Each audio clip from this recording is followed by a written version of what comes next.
Morning. Still looking at the big stories of the day, and when we look at it really critically, it's one big story and the effect it's having across sectors, across regions, across countries. That really is the coronavirus and the impact it's having. I want to move it along to the economy as well, because that's a key issue. Every government across the world is grappling with how to deal with the pandemic and balance the economy at the same time. Kenya's no different on that, and as you can see, it's a key concern as we get into day proper. Daily Nation's front page, how to rescue the economy. The Daily Nation gives some suggestions right there, as well as the examples as to what has been done in the USA, in the UK, Japan. We're looking at billions of shillings, trillions of shillings, if you actually look at it, as to the bailout plans that have been given in some of these countries. The Standard is talking about Kenyans wanting more money and urgent interventions needed from, having the facilities in terms of cheap credit, something that they need to do, providing vouchers for food and other essentials for millions of unemployed Kenyans. Stop companies from laying off workers, effective today for 6 months. Some of the questions that need to be asked right there, even as we move on. And on the Star's front page, Cabinet to discuss job losses as job losses loom on that. And this really is the crux of the matter when you think about it, Gabriel, because yes, you want to put these measures, you want people to work from home, you're trying to slow down the spread of this virus as much as possible, but it almost seems like it's intertwined. Slowing down the spread is slowing down the economy. Of course. And you need that money, Gabriel. How do they handle this? And Jeff, last week we talked about this, and I told you it was not a matter of our economy, being in one, just belonging to a particular platform. All businesses are going to be affected, all right? The entire economy is going to be affected. The good thing that I'm seeing the president trying to do and bringing heads together is to think of ways not to alleviate but to cushion these businesses that are going to suffer. If you look at the flower industry, it has taken a serious hit the past 1 week. In fact, if you look at Holland, they are destroying flowers. Millions worth of dollars. Those from Kenya also included. Global freight, it's going to be affected as well. You're looking at, if you look at our Miraa business, it's taking a serious hit. Tourism, taking a serious hit. Even the #1 income earner now, which is diaspora remittances, they're also going to take a hit, because you know what, Jeff? People will first of all hold them and not knowing what the future portends. So it is going to be serious. I've just seen how many people are calling, their fleets are actually in panic, and they've been calling the CS Sports. What are we going to do? This is our livelihood. We run. That's what we do. We are athletes, and not only those athletes, all over, basketballers, rugby players. Half of them, not half, most of them, they earn or make a living out of sports. A lot of these sports events have been cancelled. Right. What do we expect? If we don't do anything quick, they are going to starve. So that's what I'm saying. It is good that the president and his government are showing an element of serious initiative to try and come up with ways to cushion half of these people, because it is going to be, if it continues like this, it's going to be dangerous. You've seen what America has done. Right. Again, these are serious super economies, and they can sit down and talk about injecting trillions of dollars. Yesterday, Trump signed, White House signed $1 trillion, where every American is going to get $1,000. That is a lot of money if you look at it. But then why are they doing this? It is to cushion their people. The economy has already taken a beating. You've seen the Dow, the New York Stock Exchange has taken a beating. Our own Nairobi Stock Exchange has taken a beating, seriously. Last week we were looking at about almost, 500 billion, plus, wiped off. So I think, Jeff, I don't want to say that we'll go back to ground zero. No. But we must come up with the understanding that our economy will take a hit. Rwanda, Paul Kagame has said his flights are going to be grounded. All of them, none coming in, none going out. I'm also seeing Kenya Airways, going that direction. You've already seen managers within Kenya Airways have taken a 35% pay cut, which is a very good thing. It actually shows that these are people who are caring. So we go back to what I told you, Jeff. in one way or the other, we are intertwined. We are going to hurt all of us, right? So I don't think we can sit pretty and say, you know, we are going to work to ensure our economy will not take a bit. No.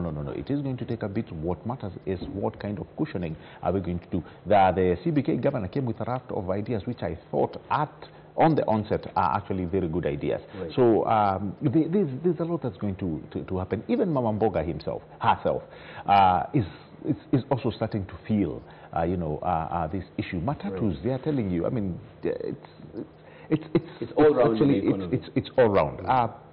If you look at our very own people who we thought would not take a hit, our Mira boys. Right.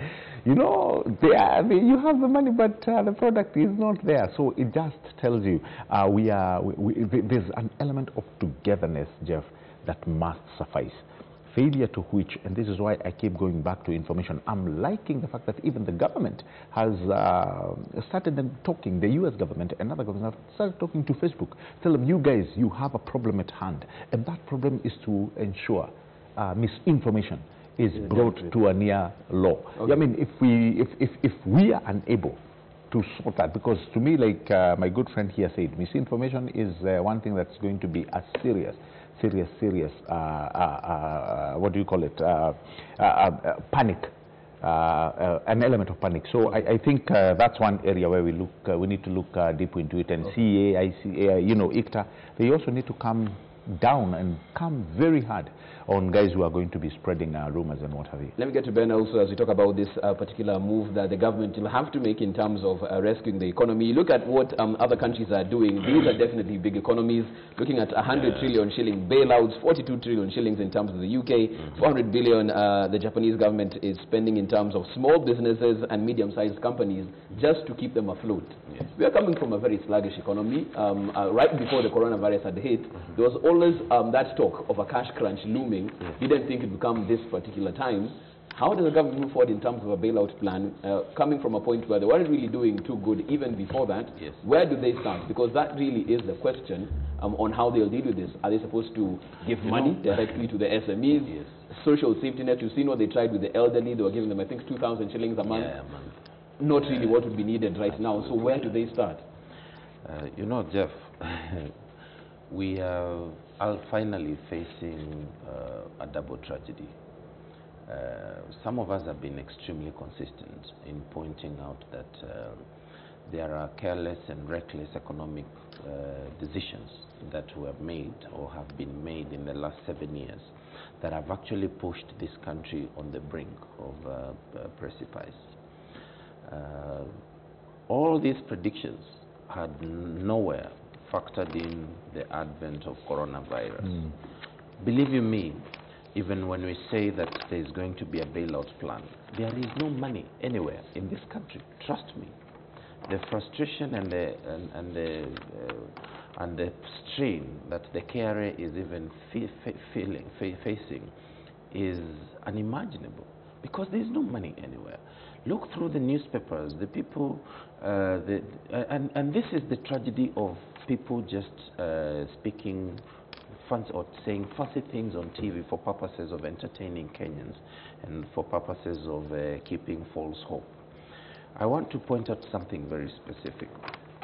Since June last year, June 1st last year, the president was extremely categorical that all pending bills must be paid. He gave it 30 days until the end of June. In fact, the financial year was extended up to July 31, 2019. Nothing was done. There was no money to pay these pending bills. Then this went on until Rotich left office and Ukuri Yatani came in. In December, Ukuri Yatani even wrote letters and circulars pointing that now pending bills are going to be sorted out in the month of December. Nothing has happened. January came, nothing happened. February came, nothing happened. Now March is coming to an end, nothing has happened. But when you say that, because CS Yatani has been very consistent in terms of communicating that this money has been released. Look at the statistics. Bills have been paid. Yeah, show me the statements from the Central Bank of Kenya. You know, we need to be, those are the things, especially you guys in the media, need to be asking. If go to Nakuru County, let them show you this is the much we have received so far from the Treasury for purposes of settling pending bills. Go to the Ministry of Agriculture, they need to show you this is the much we have received for purposes of settling. There is a crisis already. We have to agree. So now the advent of coronavirus actually now presents us with a calamity that we have no capacity to manage. And that one I can tell you for free, Jeff, because as you have seen, businesses that were already folding up. If you look at even Nairobi and most of these other places, there is a lot of businesses that have closed down in the last few years, or particularly the last few months. So now, even if the government was to come up with a bailout plan, and you realize we have also run into the headwinds with even our creditors, because we have to a large extent exceeded our capacity to borrow as a country. It will take miracles to get ourselves out of the crisis that we are facing. And unfortunately, because now the churches are closed, so I don't expect these miracles, because those people will not be praying. So actually, Kenya, believe you me, by the time we are through with the crisis that is coming in, a lot of sense must begin to infiltrate into the people who have been managing critical sectors of this country. A lot of people have been extremely reckless for the last, and we kept pointing this out, and Gabriel, you can bear me witness. And people keep saying that you are anti-government, you are anti-development, but you see, it takes very basic sense to see mistakes that can easily balloon into a crisis. And all these things could have been addressed in good time. Because now, for the government even to be able to bail out either businesses or even citizens, there needs to be revenue streams that are coming in. What are the revenue streams? The people who are supposed to be paying taxes to the government are the same people who are being auctioned today because they have not been paid by the same government. So it's actually a circus. So we have to be prepared. It's going to be gloom. I don't want to lie to anybody that there are brighter days coming soon. It is not going to be soon, believe you me. And you see now, one thing that this coronavirus has taught us is that everybody now will be running back to themselves. It is actually debunking this myth of globalization and all that. People now are realizing, well, we have to really stop this idea of just thinking that so long as China is doing this and so long as South America is doing this, then we are okay. People will go back to really looking at how they can sustain themselves. So people are going to be very selfish. Like the kinds of trillions of shillings you are seeing being splashed by by different countries. Those are the same countries that Africa and particularly Kenya would run to for aid. So Italy is not going to bail you out. Germany is not going to bail you out. The USA is not going to bail you out. China will not bail you out. So we are at a, and in my, actually I was having a conversation with a friend of mine last evening. We have an unprecedented opportunity as Africa for the first time. And the world now, because especially the majority of Europe has no capacity to produce to a large extent because of either the population structure or the natural resources and all that. And countries now are waking up to the reality that maintaining one supply chain is not sustainable. So this is an amazing opportunity now for Africa to rise. Let the African Union quit this monkey business they have been on to for a long time of protecting and keeping despots and pursuing interests that are not for Africa. This is the time to negotiate with the West and create a massive production capacity for Africa. We have the most important resource most of these countries do not have, the human resource. And that is actually what China has capitalized on for the last 50 years. So if we can now critically look in as Africans and agree that we have a massive opportunity, let us invest. And that's why for the first time I agree with Governor Mutua. We don't agree on many things. But he said something very important. We have been talking about universal health care for the last 4 years. There's nothing to show for it. We have only, I mean, as a country currently we have about 100 to 130 ICU beds. An ICU bed does not cost 1 billion shillings. yet we have money for funny things like Huduma number and all those things. It is time. Believe you me, the president now must lead from the front and ensure that resources are being put exactly where they are required. I like how you put that, Ben. This concept of tenderpreneurship and people splashing fancy budgets for purposes of allocating money to be stolen must come to an end. It is no longer optional, believe you me, and it is no longer funny. Gabriel, I want to ask the same question, and I'll pose this to you as well, Ben, because as you look at all of this, even as we speak about the gloom and doom that's coming economy-wise because of what's happening right around the globe, there has to be some solution moving forward. If you had audience with the president, because that's what, when someone is watching and listening to what we are saying right now, they wonder, okay, fine, should I just quit now? Is it over? Is there any light at the end of the tunnel? Where will the president be looking for money from to move forward? Because all of these things that we're putting on his wish list demand money. Where will he be looking for this money? Jeff, let me first begin by answering your question. Will there be light at the end of the tunnel? I think there is going to be. And I'm saying this with the confidence that let me say as a continent, we've come from almost a near similar pandemic.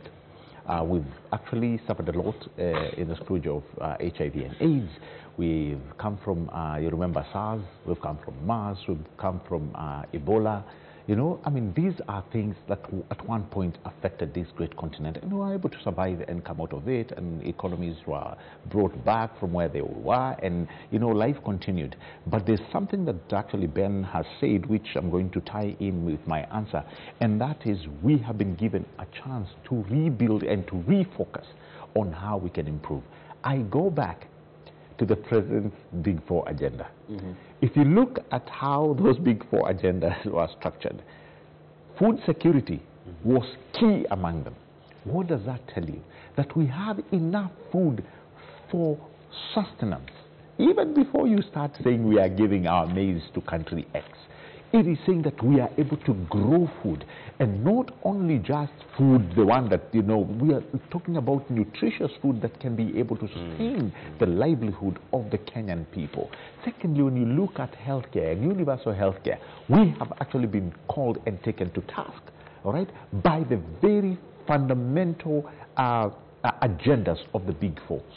We are talking about areas in this country that now has capacity to actually do operations. They have capacity to actually have a few beds here and there. We are not there yet, but that's the direction that we are heading. And if you look at places like, if you look at Trans Nzoia, do you know, Jeff, there, and I don't think there is even today, a capacity for an ICU in Trans Nzoia, the entire county. If the governor of Trans Nzoia was to fall sick, the nearest place they would go is Kakamega. What does that tell you? It tells you that we have work to do, and we must take serious steps to ensuring that the directive that the government gave, including the Big Four, if you look at them, I think the people who thought, the architects of the Big Four, knew what was ailing Kenyans. I am not talking about our neighbors or anybody else like Ben Mulo has said. We have to internalize what must we do should we ever come up again to such a pandemic. And if you look at how those Big Fours were actually put in, it tells you we have and we had a solution. All we needed to do is set up a foundation for implementation. And you know, many people have said, you know, the president has 2 or 3 years to go. And I keep telling people, him going or him remaining, that's not the issue. The issue is that we have a perfect foundation to build, all right, on great development that would offer sustenance in so many years to come. So, Jeff, these things that we are talking about, how do we go on from here? Apart from the economy taking a beating, where will we get the money? Of course, there are so many things we can do. We are not like what, again, Ben Mulo has said. We are a country that God has given natural resources. We just need to go back and internalize what must we do now. You know, after all is said and done, we will still take our flowers back to Europe. After all is said and done, we'll still take our mirror to Somalia and other parts of the continent. After all is said and done, our French beans must be sold outside. So what am I trying to say? We will still get our tourists back, and we hope, you know, our economy will come back to where it was. But after all is said and done, Jeff, what will we have learned? We must learn one thing. We must learn how to internalize and to make sure that we have put stopgap measures to protect the Kenyans, just like what all other countries have done. Should we go at a lockdown, which is probably where we are headed, you know, what will that mean to us? Wuhan was able to go at a lockdown. Guess what? There are no new cases being reported. Why? Because they have, you know, mastered a way of coming out. I mean, China has really suffered. If you look at the pandemic, they have knowledge. You know, they have a knowledge base of how to come out of it. So we've been given a chance. We have been given a chance. And I agree with Dr. Mutua when he said, guys, what? We have been equalized by COVID. I mean, it's not a good thing to report, but these are the facts. We have been somewhat equalized. The Muheshimiwas are no longer running to Europe. Right. There's no Europe to run to. You are going to use this hospital. So what does it tell you as a governor? What it tells you is that when all is said and done, you must look for that budget you keep playing around with and building resorts. You must make sure that you have enough hospitals to cater for your population should something like this ever happen again. About to get into a break on that particular point. I want to ask the same question. We have 1 minute to go before we jump into the break. He said this particular point in time, we're looking back into the resources that we have naturally, and that might provide us the lifeline that we need to get out of the hole that we are in the here and now, with the questions that everybody is asking. You've said revenue targets as far as KRA is concerned have been really low. Yes. The countries we could have gotten the money from are looking inward. They have the same problem they're dealing with. Where is Uhuru Kenyatta going to be looking at to get any stimulus package to facilitate, you know, moving the economy forward from where you stand? It is a very difficult question to answer, Jeff, because there are no miracles about how economies are run. Economies function on clear policies, with a clear balance in terms of inputs and outputs. And our situation, as I've indicated, we have been playing PR for way too long while ignoring the realities. And now this is this is the ultimate test for this country, because there is nowhere, I don't want to cheat you, there is nowhere that the president is going to get money to sort us out. There is nowhere. And why I'm talking about the many PR exercises we've been treating ourselves to, when Gabriel talks about food security, we had a noble idea on the Galana Kulalu project. By now we would have sufficient maize. Believe you me, if the government had sufficient stock reserves to ensure that every Kenyan family can get 2 gunias of mahindi and 1 gunia of beans, we can survive on Githeri for 3 months. Believe me, until this thing is over, because the water will be available and maybe gas stocks or firewood and all those things will be available. Unfortunately, we don't have that. I'm reading even in the Daily Nation today, on page 35, cane deliveries or sugar cane deliveries have hit a 16-year low. So this, it is actually an oxymoron. We've been talking about food security, yet our production capacity has been going down every year. You have seen the crisis even that required the intervention of the president on the rice farmers. We cannot even produce enough rice to feed ourselves. We cannot produce enough maize to feed ourselves. We are importing wheat, which is basically something that we can grow ourselves. We mismanage what I call software, like vegetables on the food plate, like tomatoes. Recently you saw the destruction that we witnessed in Nyandarua and many other parts. You have seen potatoes rotting because we have never bothered even to come up with storage facilities.